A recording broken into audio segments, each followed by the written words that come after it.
They thought they could blind her, break her, sink her. What followed wasn't just a defense, it was a masterclass in modern warfare, a lesson that would echo across oceans and down the corridors of every military command on Earth. This is the untold account of how a U.S. aircraft carrier endured the largest drone and missile ambush in decades and answered with firepower, silence, and precision. Subscribe and follow along as we reveal military secrets. What happened when the ship was attacked? Let's discover the truth.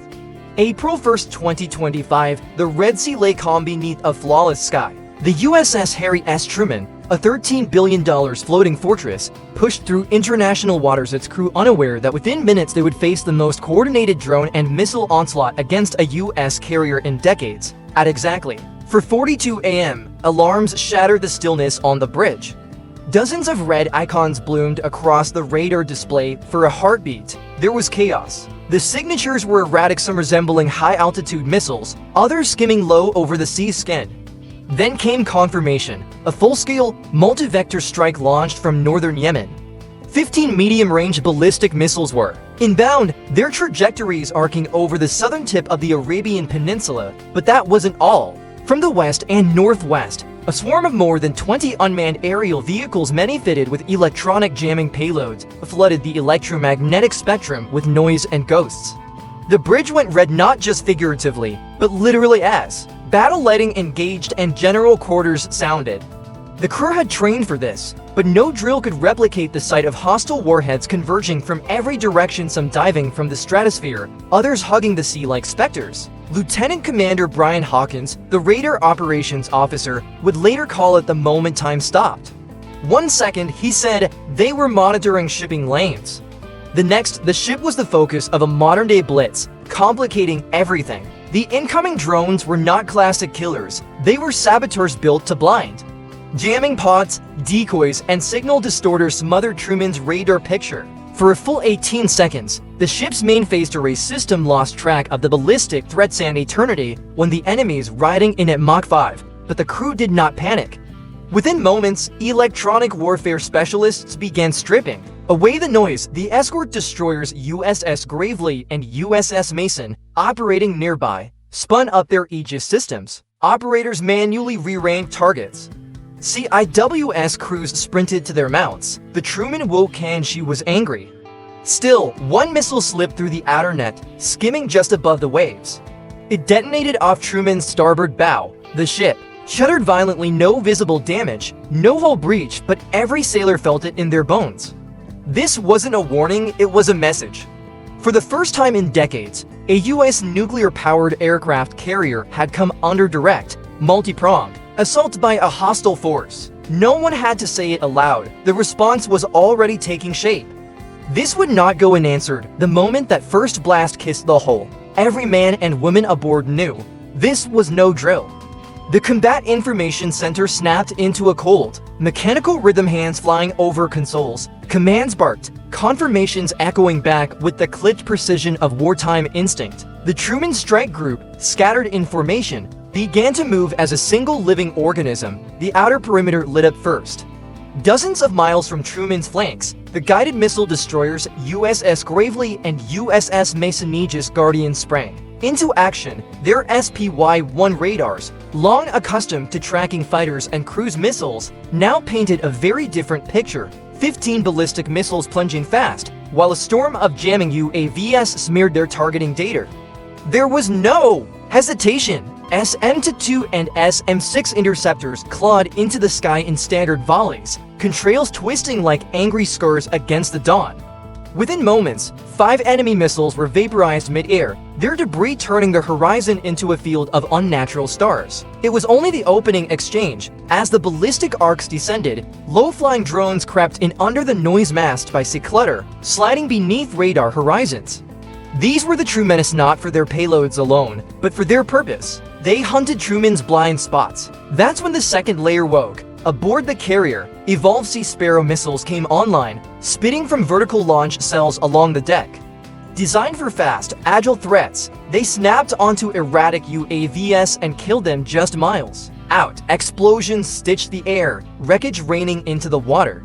But not everything could be stopped at range. The final shield close-in weapon systems, CIWS, affectionately dubbed CIWS, spooled up with a shrill, metallic whine. The sound was unforgettable, a mechanical scream followed by a blistering hail of tungsten rounds shredding the night. One drone, skimming barely above the waves, slipped through. Low, fast, and deadly it raced toward the Truman's flight deck. Then it vanished. Torn apart midair by a cascade of gunfire, it exploded into a fireball just 400 yards off. The starboard side, the blast wave slapped the hull. Smoke curled over the deck, but the Truman stood firm, undaunted, unbroken. Below deck, sailors clad in fire-retardant suits locked their eyes on monitors, adrenaline surging through every vein. Yet their orders remained calm, measured, as one officer later said. It felt like chaos, but it wasn't, it was choreography.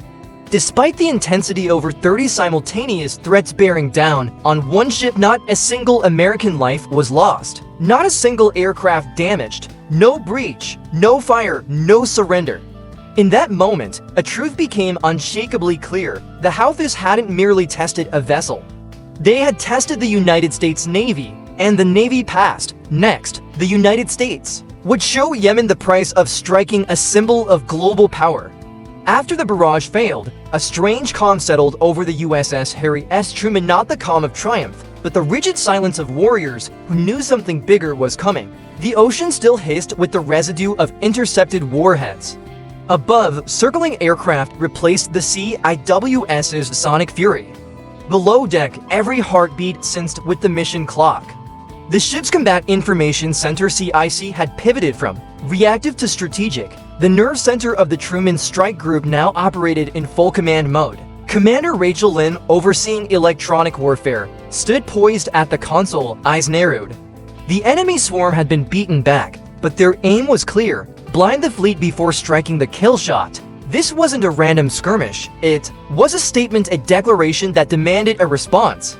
Priority 1, re-establish full situational awareness.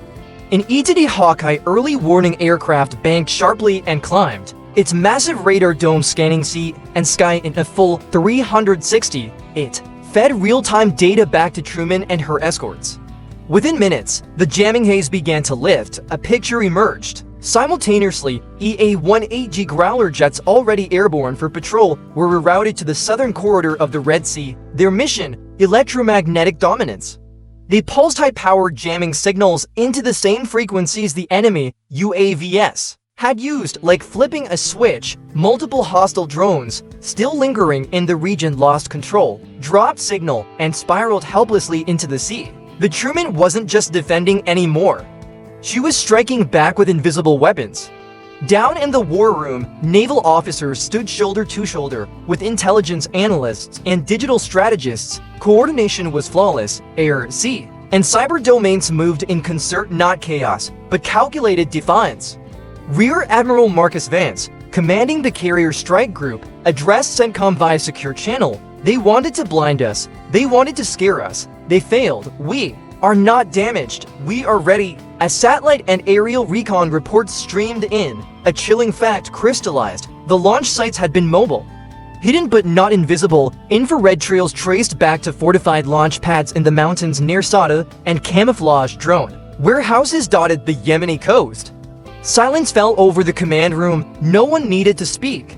Retribution was not only inevitable, it was righteous. Above the ocean, under the dim glow of red emergency lighting, crews prepped strike aircraft.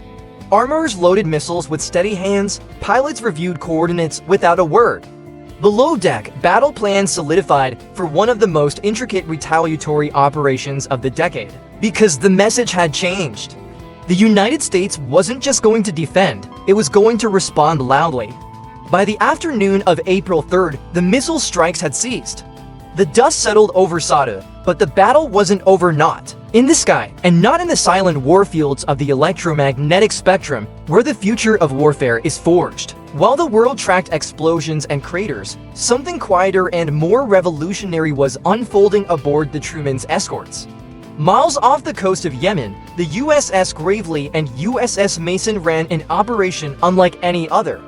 Their weapons weren't missiles, they were signals. For months before the attack, the US Navy had quietly tested advanced doctrines of non-kinetic warfare, using electronic and cyber tools to dismantle threats without a single bullet fired. Now, those doctrines came to life. The ASOG-32 electronic warfare suite, dubbed Slick 32 by sailors, formed the backbone of this invisible arsenal. As how the forces scrambled to relaunch drone operations post-retaliation, Slick 32 came alive. It broadcasted powerful jamming waves that disrupted control links, scrambled GPS, and turned hostile UAVs into drifting, blind husks. One by one, they fell. A sailor recalled, you'd look at the radar and see them moving, then you'd watch them just stop like someone unplugged the sky. This wasn't theory anymore, it was working. For the first time in naval history, an American destroyer neutralized a swarm of UAVs without expending a single missile.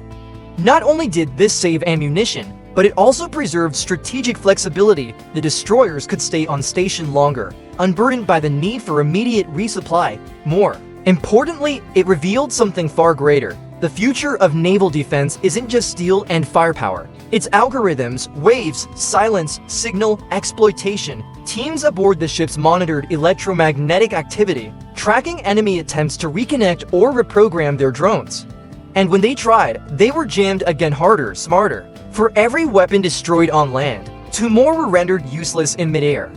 It was victory by eraser. It wasn't just the US Navy acting alone. French and British naval assets in the region provided radar coverage and intelligence, extending the reach of the strike group and creating a coalition net that no drone could slip through. It was a new kind of warfare, multinational, multi-domain, and almost completely silent. By April 4th, intelligence confirmed the unthinkable. No new drone launches had been detected in 36 hours. The Houthis, once brazen enough to strike at a nuclear-powered aircraft carrier, had gone quiet. Their infrastructure shattered, their communications crippled, their drones blinded. The war had changed. The weapons had changed, but one truth remained: technology alone doesn't win battles. Discipline does, doctrine does, teamwork does. And in the silent war, America was not just prepared, it was already ahead. As April 5th dawned over the Red Sea, the horizon was quiet. The skies, once filled with buzzing drones and missile trails, now stretched unbroken above the USS Harry S. Truman and its strike group. Beneath that calm lay a truth that echoed across the globe. The world's most powerful naval vessel had been tested, and it had prevailed. The American retaliation had been swift, decisive, unmatched. But more than the firepower, more than the satellites, the jets, or the submarines, what shocked the world was how flawlessly it all worked together. Every layer of defense, every link in the chain, from the radar operator on the Bravery to the CIWS gunner on the Truman's port side, to the EA-18G Growler pilot jamming enemy radars from miles away, each piece did its part, not by accident, by design. Behind the success, questions lingered, hard questions. How had a force like the Houthis, operating from trucks and hillsides, managed to launch a coordinated missile and drone ambush against the most advanced carrier strike group on Earth? How close did we come to disaster, and what happens next? Time when the enemy is faster, smarter, or backed by a state sponsor with near-peer capabilities? The answer, as the Pentagon would later emphasize, lies in evolution. In the weeks following the attack, top military analysts began pushing for accelerated upgrades to carrier defenses, more advanced radar filters, AI-assisted jamming prioritization, hypersonic interceptors, directed energy weapons, lasers, and microwave cannons designed to neutralize drones in microseconds. Because the reality is unavoidable, the battlefield is changing, and the threats will only grow. But amidst this shift, one thing remains unchanged. You do not attack a US carrier and walk away unscathed. The Truman Strike Group's response was more than retaliation, it was a global statement. To state actors watching from Moscow, Tehran, or Beijing. To non-state militias hiding behind civilian terrain. To pirate groups, proxy fighters, and would-be saboteurs, this is what happens when you test American resolve at sea. In just 48 hours, an entire drone infrastructure had been dismantled, radar sites reduced to silence, launch teams scattered. A threat neutralized not only by missiles, but by coordination, precision, and overwhelming readiness. Rear Admiral Marcus Vance said it best in a closed-door briefing days later. They hit us to prove a point. We responded to remind the world we're still the ones who write the rules on water, and that message born in the Red Sea traveled around the world. In the face of overwhelming firepower and cutting-edge electronic warfare, the USS Harry S. Truman and its strike group stood firm, proving once again that American strength isn't just built on steel, but on people, preparation, and principle. This was more than a military engagement.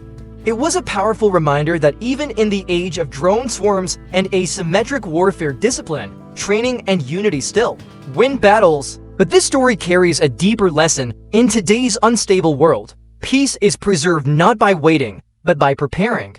The threats may evolve, but so will the defenders of freedom. Quietly, relentlessly, with absolute precision, if you believe. Stories like this matter if you value truth, strength, and the men and women who protect the seas. Then help us keep telling them. Don't forget to like,